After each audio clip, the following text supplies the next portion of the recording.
కావ్య వాళ్ళ బావ అయితే కావ్యని ఒక రెస్టారెంట్కి తీసుకుని వస్తాడు. ఇక ఆ రెస్టారెంట్ అయితే మొత్తం రెడ్ కలర్ బెలూన్స్తో అలంకరించి ఉంటుంది. అది చూసి కావ్య అయితే ఏంటి బావ, ఏంటి ఈ రెస్టారెంట్ ఎంత అలంకరణతో ఉంది, ఏంటి స్పెషల్ ఏమైనా ఉందా అని చెప్పి అడుగుతూ ఉంటుంది. ఆ మాటలకు వాళ్ళ బావ అయితే ఏం లేదు పద లోపలికి అని చెప్పి కావ్యని అక్కడ కూర్చోబెడతాడు.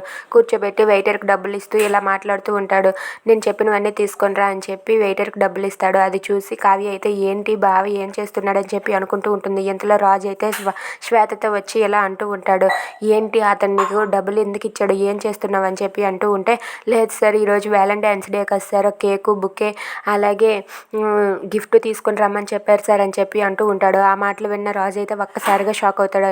ఏంటి కావ్య వాళ్ళ బావ వ్యాలంటైన్స్ డే సెలబ్రేషన్స్ చేస్తాడా అని చెప్పి రాజు అయితే అలా షాక్ అయ్యి ఉండిపోతాడు. ఇక ఆ వెయిటర్ చెప్పినట్లుగానే కేకు గిఫ్ట్ అలాగే బుకే వాటినన్నింటినీ కూడా కావ్య వాళ్ళు ఉన్న దగ్గరికి అయితే తీసుకుని వెళ్తాడు. అది చూసి కావ్య అయితే ఒక్కసారిగా షాక్ అవుతుంది. ఏంటి బావ ఏం చేస్తున్నావు అని చెప్తే, అవును ఈరోజు వ్యాలంటైన్స్ డే కదా, నీ భర్త నీకు ఎలాగో చేయడు, నేనైనా నీకు సర్ప్రైజ్ ఇద్దామని చెప్పి ఇలా చేశానని చెప్పి అంటూ ఉంటాడు. అది విన్న కావ్య అయితే ఒక్కసారిగా షాక్ అవుతుంది. ఇక ఇదంతా చూస్తున్న రాజు అయితే షాక్ అయ్యి అలా చూస్తూ ఉండిపోతాడు.